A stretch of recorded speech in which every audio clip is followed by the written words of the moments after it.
Wala bushafo mo biara kwaba adiba this particular channel do once again endo so ayo board ni pema yetumi bi hiem na ndo so ye ba bohwe nsem kwa na ebien na hia so ya dwenwe ho ne ya hwe dem rabaya man Ghana ebekọ anata obofa ne tampa efura na da me ye no mi mo biara asomdwe da me ameka no ma ni anu muslimin so assalamu alaikum wa rahmatullahi ta'ala wa barakatuh. Ebushafo ennaso asam kakrebe bi na yezebo to pondo ye ba bizi hu abobo ne ya dwe ho ne ya hwe dem rabaya amane Ghana obutum ne wa fa ne tampa efura na before amoko no dem America no bo mozen da ebe share this video ada ma wo yanko na nusu yin bi ahwe na importo so ntum meka yan ho a atum na subscribe ada ma this particular channel na youtube na yakwehenenim but before that no mo ntwa mo ho na memra meba me no ahye ende dwumedi ase.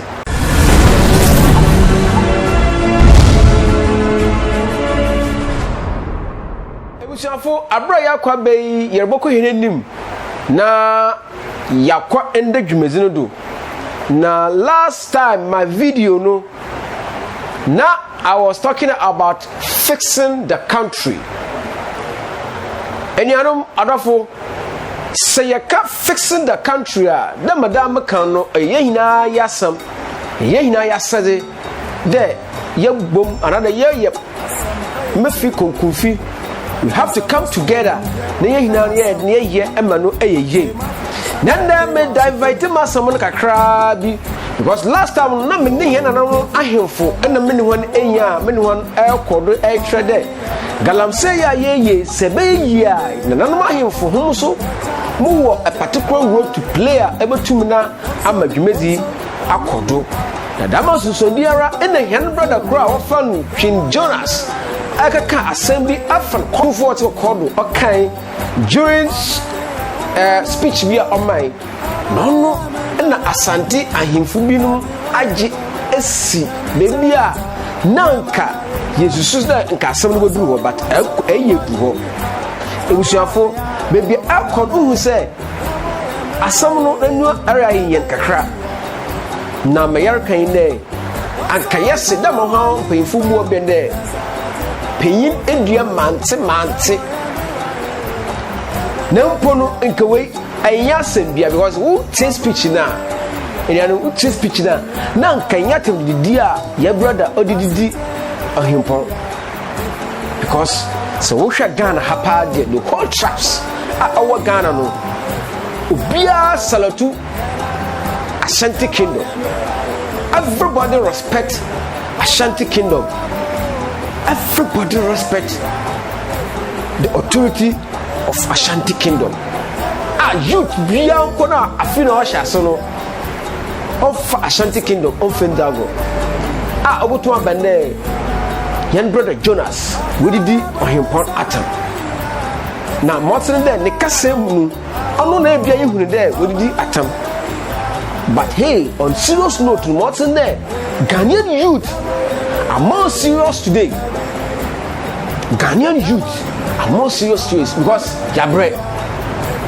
ya bro enkoye enkrofo no sisi na ache enkoye anu to understand ye hina ya sorry ye kasa you have to speak because yes one kasa na kasa youth bone enkrofo yi atete na ache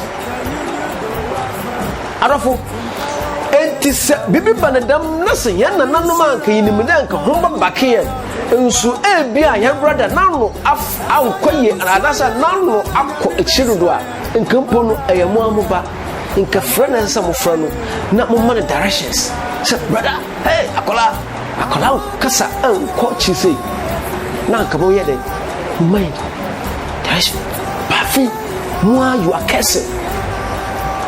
cursing masa mo pin furo mo kesi o nti yan kwala no so obi di abona yeso yede mo panyimfu na mo kesi nti senyan kola no so bi so din yambora yeso yede enti me be saying there another time Asante aboso no tisia no eni brani nyom eni subim the gods are omode Asante egwade ben no the god is to at the ben ufi say and the brain for money so na. Because all I know is Asante gods, they are so wise say. Now one hand will be so one person share. You sure you would make and and that's a part and do absolutely no visitors and they are speaking to us so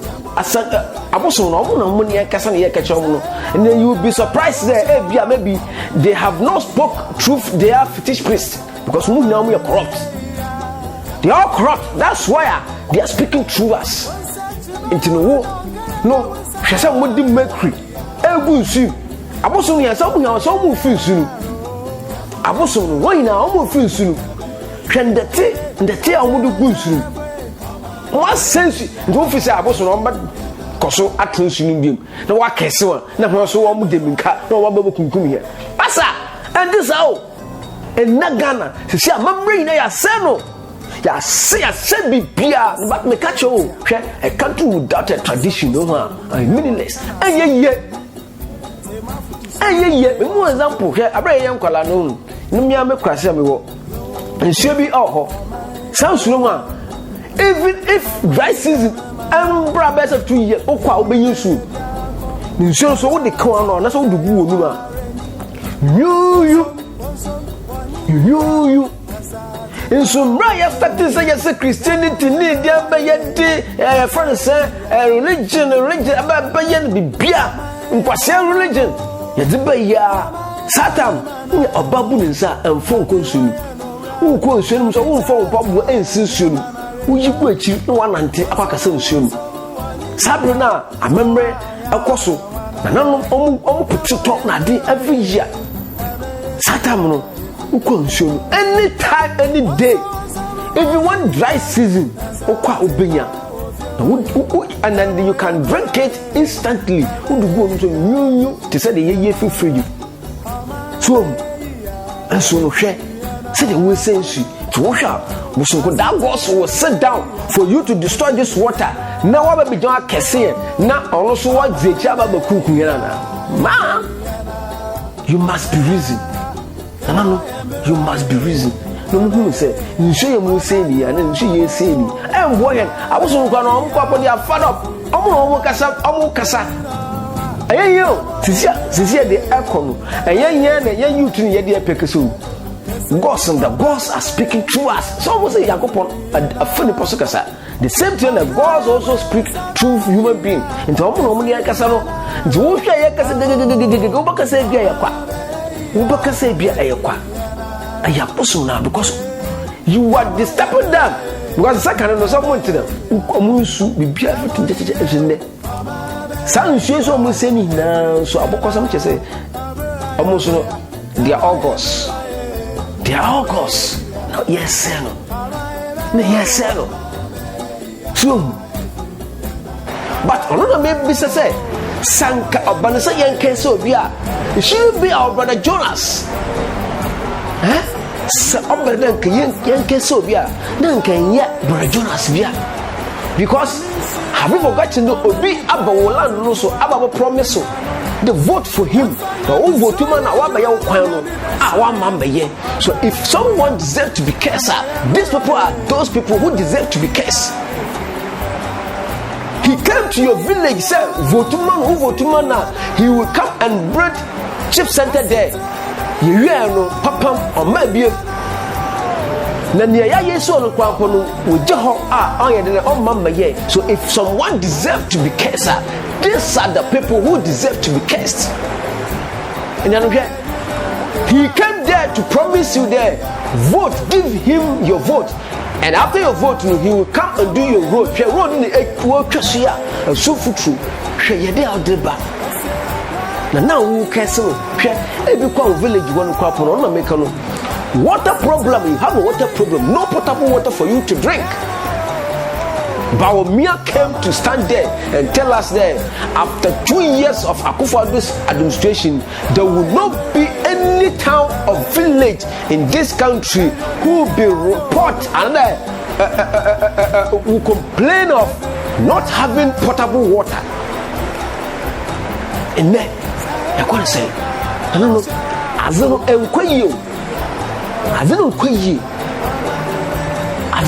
enkoye anti na ma youth ye kanti ye ka mom de yasene se yanka ni ya mon frame because ka say ye now so ya say abo no ode apedapede na ode ka abo no de apedapede na ode eden ode ka because ade na do he na che adodo he na che enkofu ye sisi na bubu na che yanhwe country recently no make no recently at Dubai ana hwe so akola bi so fi amani musa wonya achede bi all the same campaign foi we invest in it they will not do it in the nipa vision akani yem nipa no the vision akani yem no do man no why pasa yanhwe recently what has happened recently what has happened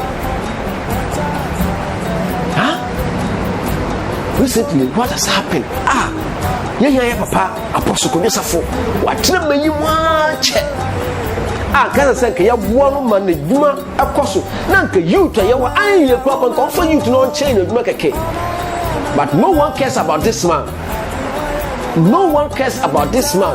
you are all year the all person Ghana ya fa yetempufra adwuma ore ni nanu nobody see it Jerusalem was happy and America no they show go Dubai we say Dubai fagina too nti okay this product you ho na Ghana ya face ka asa kwakoto ababa ewu duty awa we hia ne ye ka endika we na me ye ka endika maybe so as a bisa the whole Kumasi another the whole Ashanti MPP government on this 10 nothing. Okay, we try every media will say something. So you people should come out and tell us that this is what they have been done. Tell me, the whole Ghana, Ranger Capitals, Ranger Capitals. I'm not going to tell say the whole Ghana capital. Dabi Ranger Capitals. Mami no kwa takwa. Nanka senka. Nananuma muwo. How do you call it? Mining areas, no. And because politicians say they are branch. Mining areas and sectors. Towns and cities are to mines. Maybe you saw one town, Takwa, Namda Casamacho. Around real school. 1996, that was GSS 96. Na mati takwa kan see yeah takwa there the day I will step my foot I will go in I'm dead because mati takwa you too good so now I thought there takwa the ukwa obi be say glass ukwa nobody me say takwa ukwa aye glass ukwa so me ya glass then the gold there as I said you who said dem be water takwa biano you are building with gold that was my mind at that time. But as I'm sitting real school, na me uncle, and as I work for my Banlo Ghana Limited. No, I invite him some Monko. Now, the Coco do and again by say 9, let's say 8:32, 9. And then we could do no, me wa fa no ono ote Takwa Tamsu Estate. Enti mukudu ya no ena muka chan say iti yedi nkomo na me say oh and the way they chana na pada say mo de me fokum na muhwekum aso me ankele me say wo batakwa mo wo ye lucky wo Tamsu Estate Takwa town be me o person wo kokoke so kana me so papa we on person de mo fokum papa we de ho so kwa wo person ba bakrom mo hu town enti ade tia no na me amese no ade mawie me ho na mai de ba kuku masa mi kodu Takwa enti Takwa ya ka ke onini Takwa pa yes you too good hey na gana pay for aburu beni Takwa yes my god yedim recently mama said these people are wicked, these people we must tell them whatever comes to our mind because they are stupid politicians mote castle ho se sika ni mo no for plane sho no akotakwa ojitakwa those mining areas no mo no wako waka yi sika no mo da sho mboto no ko hwetakwa house masa hwetakwa house takwa house we akwa Ukowa you to gold mining companies. So can you tell me the mining companies don't they pay taxes? And apart from taxes, so minister say, "Inti gold no mutu no Ghana ye ni chefa o ma na." Na nanu ma mo ho. It's agreement pen agreement be yi she be na mu na ban na trasa ye say. We free the main road from Takoradi to Takwa town. Be bian wa papa. Be bian ho. Wait, mo shokwana ye nam so ye kotakwa. Akwana nam ye kotakwa. No, it's ye no bre papa. You know papa ye kasa. Entin ka show nana ukowa you to go room you. Ukowa you to go ewo enihwe no road. Akwana ye fam ko. Akwana ye fam ko. Akwana ye fasoko takwa. Ukowa you to go. It is ye de ho to tu ha. See you see Dubai na because Dubai but I hwe uko Dubai.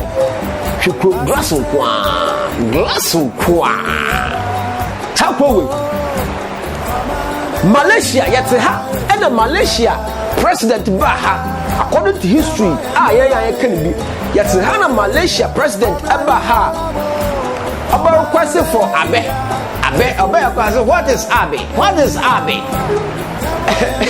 what is Abe and you show Abe all call was so two Abe the Ekataonu 3 say Odroko Malaysia Okudu airport you see that he can only go with only 2 no ja one home and then Malaysia see what they have done with Abe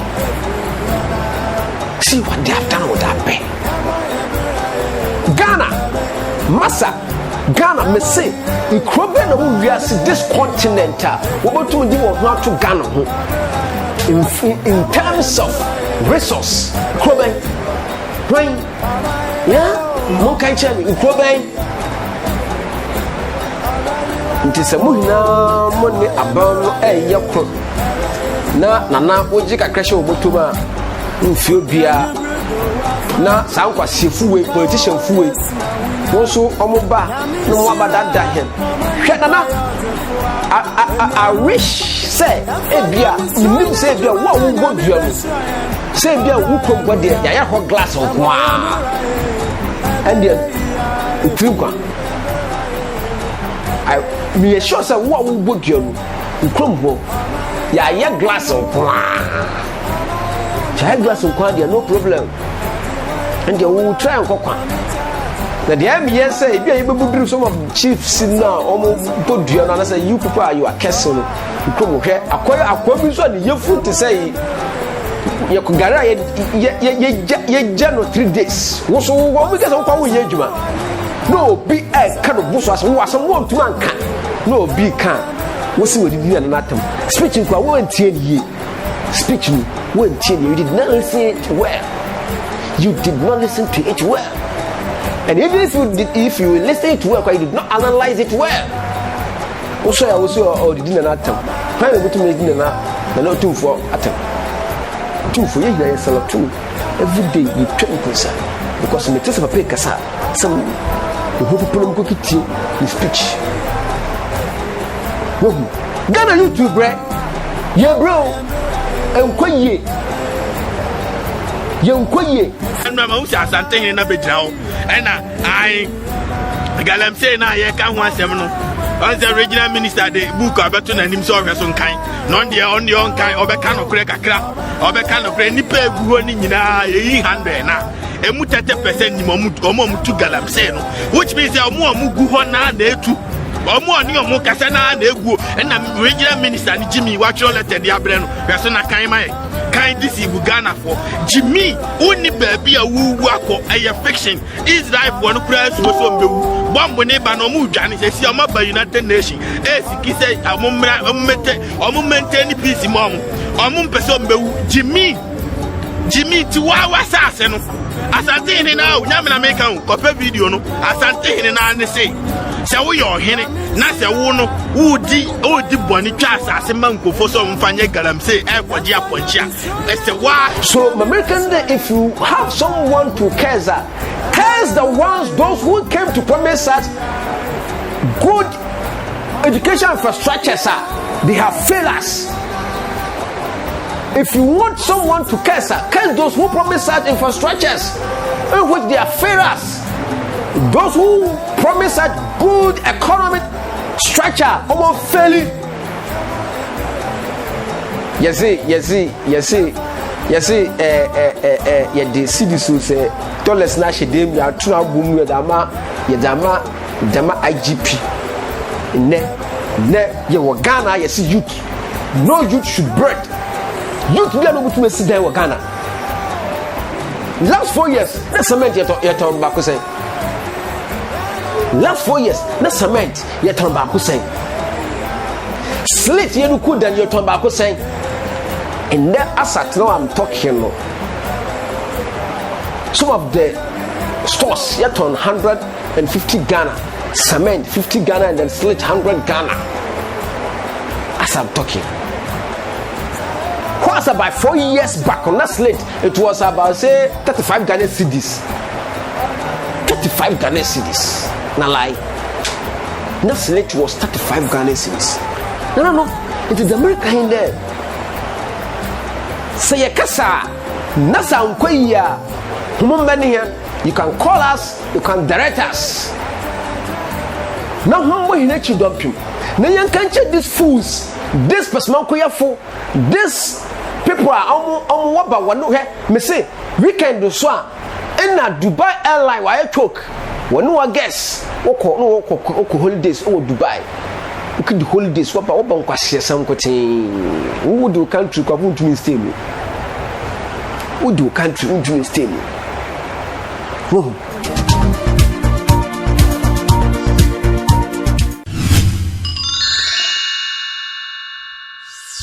ebisafu yakoye ni mu da America no mesra wa nka se bomod na be share this video da mo biara na obiara so nhwe this video send the Ghana youth yenyu abel no I want to make go miss one thing na make sure one day for Ghana to develop no who ka ho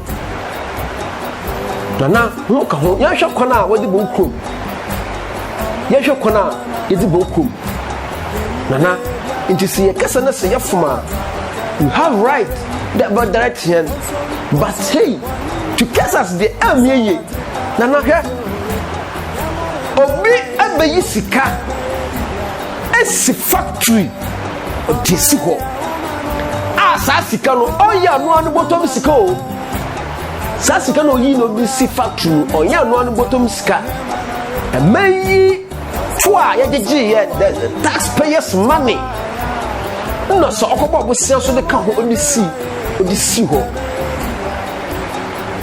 ena fofo atwa ena yeyi di fiuso na fofo bay na akofo do ane na bay omo bay a omo se Muhammad say ono ase waye factory na wie nti sa factory ye adwuma de ofo ho nti taxpayers kana ye de kisi factory asasa factory suwo no say si commander factory ye hwe commander factory si factory suwo ha bibia no e papa o biem si se bibia pro ti mo mu ye payimfo mu de anim na mu ya abufu se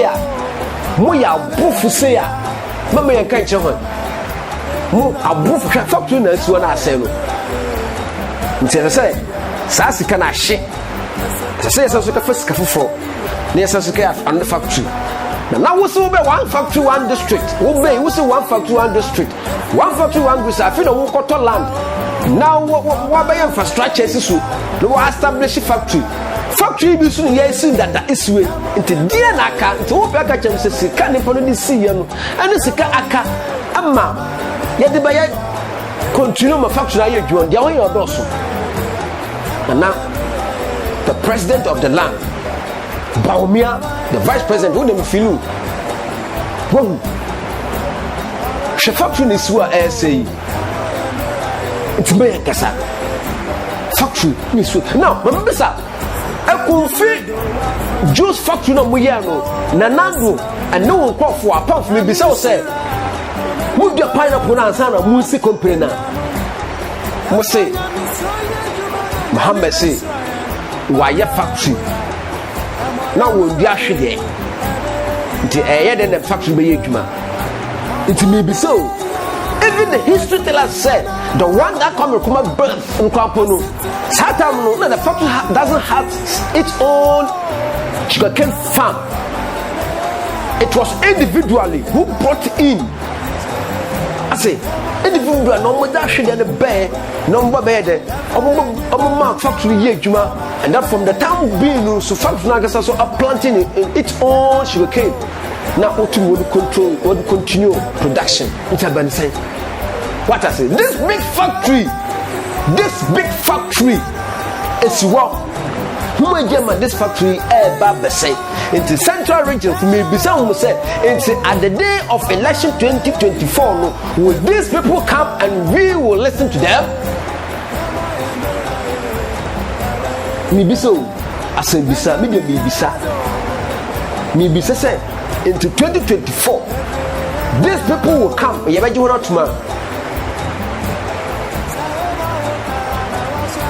factory ni so no factory here wapo if you can get chance me chance I will come na me so let me take shot of it me try see me hu ni sa no you say bia wo so betumi any chance wo go there and see your eyes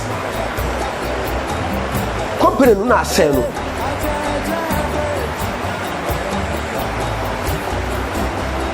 mo say won di ahwe yo when you me be so o man pay na me be sa sem bisa into that this housing project here mama so into me be so into more politicians mo no mo tam ho ana say ye na tan ho ana say de ba ni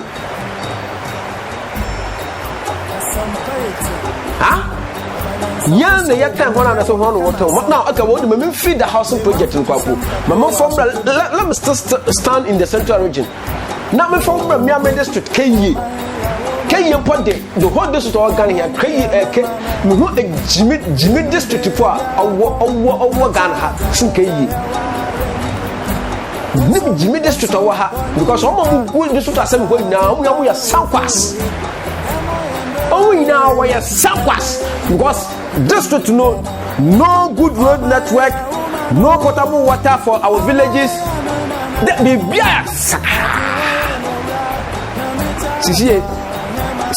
Kaye secondary school sawaha there were a gas there were common stake there were Ednaman senior high and I mean Kaye any schools are I don't know then schools is on Suyan that schools is on Suyan and they are minado I'm a pay Mahama wa pray community based school can you see Kenya for what to have what to room yaba math brofa kese na tire kese na kono obo to want to take yi ho don't do hwe munya foko hwe den we ni suwe aka na obo bodo na nka yaba fo medu akọ wasa ko ya bush na ntimi bi so center guest usi ni we see him fa if I tell you usi no ho no e town your friend say me fi Kwapo at the Sada College you see na our town so adani so kuzi adani so anu adani so anu na dara ga wo wi ti yeti manu na se ya bo ya wa broda ma ntima me yankasa yeti manu na se wo bo ya na broda ma me yankasa all this no oya manu sika all this are your taxpayers sika nkete na mo ajabo na mo da be de mo sika na so mo di ne fa kakra mo da be ya ma hen so ne siwa kakra uko villages chip centers sisiwo was about being young vote here and who akọ no one guess what can enjoy the big amount there na you say Ghana you call you dua emfi nsupo no ntu nsupo nto Barlock government mu Barlock Usuka ponto. Most of us say planting food and jobs. I did banana. A demand away from. No market. Won't mean to bunch in water by it. Who market? Won't mean to bunch in water by out of body. Planting for food. Our head. Planting for food. Our head. Oh, no. To way na. Ama yer kasa. Yay, in Amma yer kasa. I'm telling you there, Master Head. Fine, girl, I'm saying factory you're fighting one. Best. Best. But I'm telling you that you should find alternative solution immediately. You should find alternative solution immediately because otherwise, what's one you have to trouble? Yeah, come on. Sisi akotakwa 3 days ago taxi driver na yagye car you trinity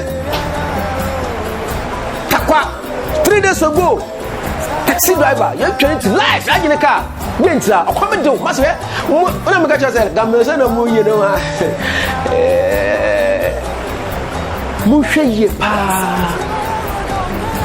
Make a choice. You should find an alternative solution immediately as you are killing the galamsey, and then you are finding the alternative solution. Because galamsey people now move on, they have seen money before. Omo wisika, omo we cash. Nti se wobet na wona so comments wona ho. So wobet na say comments ho. No so do na nyihu. This is Comojis. I tell Comode, yeah, best at concert of Comoda best stage. I'm not you. Plus, and people will testify. Only that dance say, "Ampa, a man with more on yet." But me videos of me show talk videos. But this I wear me the chum. No ban no who say the alcohol anu yen ya nhwede ya si anhwede ye an Roberts a wo soro awo hia do wo ha no awo manimu no yentu yentena an Roberts, and it's not their fault because as one refit waba ejuma so ni ho as hum refit hum aba ejuma so ni ho did you know my Jamba so some chutu. No mudu kwa Robert.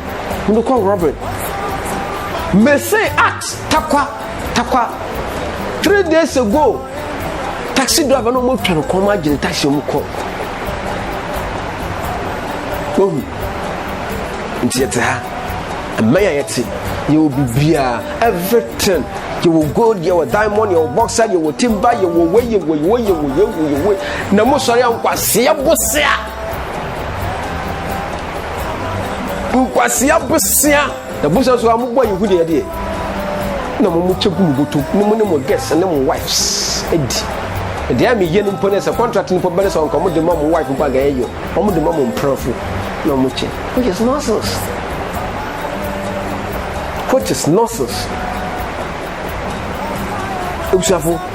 Ghana youth, arise! As our brother Captain Smart is saying, you know to say yourself, near Casa, because of man on ye, yeah, bro, yeah, bread. No, the man said, say a Casa, Nessa Bibian Quaya. You can call us an attention. No much saying. No, Mamuno, the American said, you people are making a 2-4 unpopular. You people are making a 2-4 unpopular. Because that's the way we see that. We see that. Say about 2-4 deal with messages, say, we see that. Because we respect him. So, we respect him. Can salute. The can say, if we have someone to curse, we must curse these politicians. I could for true for no see a curse because they are deceivers. They have deceiving us up to date, continuing deceiving us. But this time around, you near bro. This time around, you near bro. Most of us Dubai, no trouble. Dubai videos ni twem ni ukro we da be na ye moto and they have no resource. They are not rich than us. Dubai are not rich than Ghanaians. Ghana ye wosika. Na Africa countries be na omo wosika sin here. And the whole Europe go why wosika sin here. Because here kwa ye ndoso. Here kwa ye ndoso them. Libya do one African country and Libya and Ikroa and Elkosuye. Yes, the Libya side. Yes, this democracy no is not fair to us. I mean, my friend, demon class. It's a demon class. Yadi agina ma bofuno panomba did the way when omode your friend say right was right. No mu de bugu ya na musu ma jim yo funti ma waka je. You funti mo akaje all the right na mu de bogu meyi na mu di nkwasam che he you funti mo akaje so we voted for you there ko to tunzama manya so ye ho twe we voted for you miss there 2024 any politician who is not ready don't venture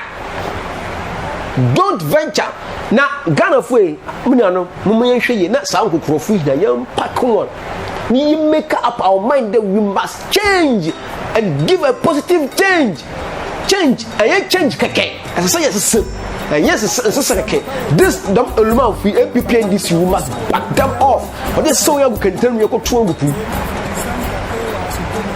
as I say yes so hina e ko tuo gupu not only change Ghanaians, we must make our mind properly. Niyeshe visionary person about need nature. Yeshe visionary person ni use nature. Ni jet that man kwasifi. That man people and NDC, they are all the same. No people say they are one party with different names. Because they are one party with different names. To one baba ye here no say we go video small boy we dey small boy see bishafo bi Ghana ko ni anano we dey one is with me ho no ku eba so one name is what time is we ni me hwe ni Yesu tisre bi na ya munya bo treme na sisi no dey akolo Ghana youth ye ni abel enti ni yakasa ankoye nanano ankoye wa hwe wo komwo ngofo mo wie secondary school ejiya yi bia ngofo mo wie secondary school hwe mo wie universities e wo many they all finish share unemployment rate strong akọ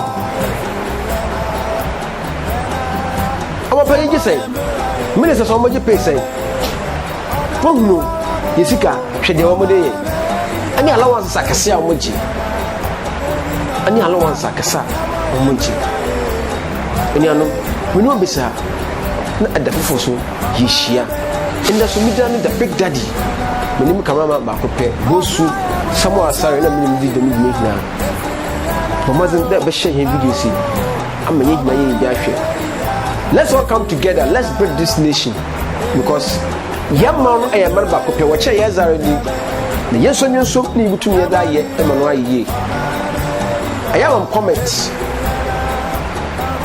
Share your comment. Give me information. The air course. Let me come out with it. The best searcher for who? They are back on us. More peace. Shalom.